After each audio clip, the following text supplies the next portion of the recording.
Radhe Radhe everyone. आप सभी को वट सावित्री पूजा की बहुत सारी शुभकामनाएं।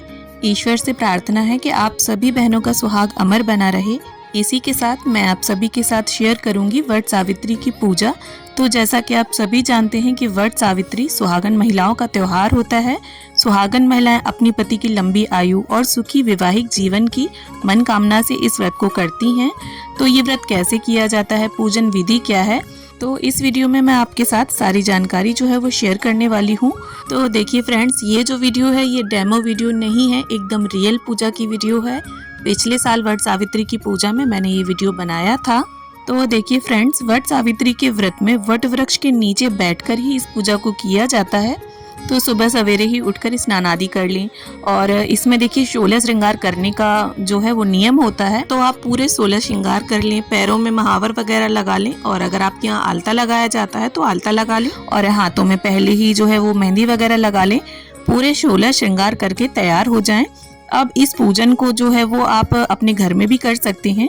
आप चाहें तो एक दिन पहले ही घर में वट वृक्ष की एक टहनी जो है वो गमले में लगाकर इस पूजा को कर सकते हैं। और अगर आपके आसपास बरगद का पेड़ है तो आप वहां पर जाकर इस पूजा को करें। तो मैं यहाँ पर अपनी भाभी और बहन के साथ आई हूँ। तो देखिए सबसे पहले हमें क्या करना है, अगर आप घर से गौरी गणेश की प्रतिमाएं बनाकर लेकर आए हैं तो सबसे पहले उन्हें विराजमान करें, उन्हें स्नान कराएं। और इसके बाद वट वृक्ष को देखिए, अगर जगह है, आप देख सकते हैं यहाँ पर पूजा हो रखी है, तो हम घूम के जल नहीं चढ़ा सकते, इसीलिए इस तरह से छींटे देकर हमने जल समर्पित कर दिया है स्नान के भाव से। और अगर आपको जगह मिल जाए तो घूमते हुए वट वृक्ष को जल सींचे। साथ ही वस्त्र के भाव से यहाँ हम कलावा अर्पित करेंगे, सिंदूर अर्पित करेंगे गौरी गणेश को। और इसके साथ ही देखिए जो भी सुहाग की सामग्री आप लेकर गए हैं, जैसे चुनरी, चूड़ी, बिंदी, महावर, मेहंदी, सिंदूर या 16 श्रृंगार लेकर गए हैं माता को अर्पित करने के लिए, तो वो अर्पित करें। और बड़ देव के लिए अगर अंगोछा या कोई 1.25 मीटर का सूती कपड़ा लेकर गए हैं तो वट वृक्ष को वो अर्पित करें। तो यहाँ पर हमने अंगोछा समर्पित कर दिया है बड़ देव को। और साथ ही में बांस के पंखे का इसमें विशेष महत्व होता है, तो पंखे को भी हम यहाँ बड़ देव के समीप रख देंगे। और देखिए अगर आपको बांस का पंखा ना मिले तो जो भी पंखा मिले आप उसे पूजा में प्रयोग जरूर करें। अब इसके साथ ही वट सावित्री के पूजन में ऐपन का विशेष महत्व होता है। चावल के आटे में थोड़ी सी हल्दी और पानी डालकर ये तैयार किया जाता है। तो इस प्रकार से हम बड़ देव को 5 या 7 बार इसे समर्पित करेंगे। और ऐपन से थापे टाइप के लगाए जाते हैं, 5 उंगलियां उसमें डुबोकर। और एक कच्चे सूत से या पीली कॉटन की रील से 12 बार फेरी लगाते हुए माला तैयार की जाती हैं। 2 माला तैयार की जाती हैं, एक बड़ देव को समर्पित की जाती है, एक स्वयं धारण की जाती है। तो इस प्रकार से हम बड़ देव को ये माला समर्पित कर देंगे। और जितने लोग भी पूजा कर रहे हैं सभी अपनी अपनी माला समर्पित करेंगे, अपने अपने ऋतुफल समर्पित करेंगे। तो 1 प्रकार के, 2 प्रकार के या 5 प्रकार के, जैसे भी आपके पास ऋतुफल हो वो आप समर्पित करें। और बांस की टोकरी में फल रखें, बांस का बीज ना रखें। बांस का बहुत ज़्यादा महत्व होता है, क्योंकि ऐसा माना गया है कि जब सत्यवान जी मूर्छित हो रहे थे तब माता सावित्री ने बांस के पत्तों से ही उन्हें हवा की थी।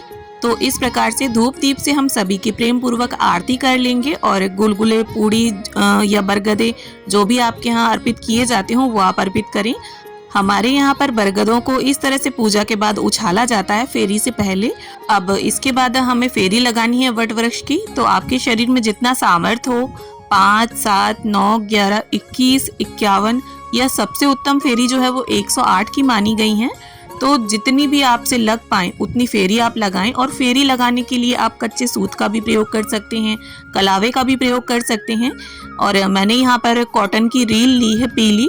और एक महत्वपूर्ण बात, अगर आपने बड़देव को समर्पित करने के लिए और अपने पहनने के लिए कच्चे सूत से माला बनाई है तो आप उसे हल्दी से पीला कर लें। और जब आप फेरी लगाना शुरू करेंगे तो धागे को आपको गांठ नहीं लगानी है, बांधना नहीं है, लपेट दें धागे को और इसके बाद फेरियां लगाएं। और जितनी फेरी आपको लगानी है उतने चने आप हाथ में ले लें। तो यहाँ पर भीगे हुए चने भी हमने साथ में ले लिए हैं और गिनती करके उन्हें लेंगे तो आपकी गिनती जो है वो गड़बड़ नहीं होगी।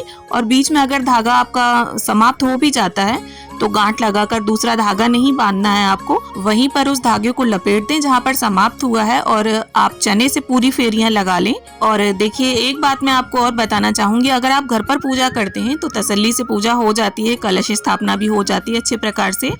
और वहीं पर अगर हम बरगद के पेड़ के नीचे पूजन करते हैं तो हालांकि कलश स्थापना तो नहीं हो पाती है क्योंकि काफी भीड़ होती है और पूजा के लिए जगह मिलना भी थोड़ा मुश्किल हो जाता है, पर एक दूसरे को देखकर पूजा करने में और साथ साथ फेरियां लगाने में काफी आनंद आता है, क्योंकि उनमें से कुछ बहनें बरगद की परिक्रमा करते हुए भजन गाती हैं, कीर्तन गाती हैं, और अगर हमें वो कीर्तन नहीं आते तब भी हम सुनने का तो आनंद प्राप्त कर ही लेते हैं। और जैसा कि मैंने बताया, जब आप परिक्रमा शुरू करेंगे तब भी आपको धागे में गांठ नहीं बांधनी है, और जब पूरे हो जाएं फेरियां आपकी तब भी आपको धागे को वहीं पर लपेट देना है, गांठ नहीं बांधनी है।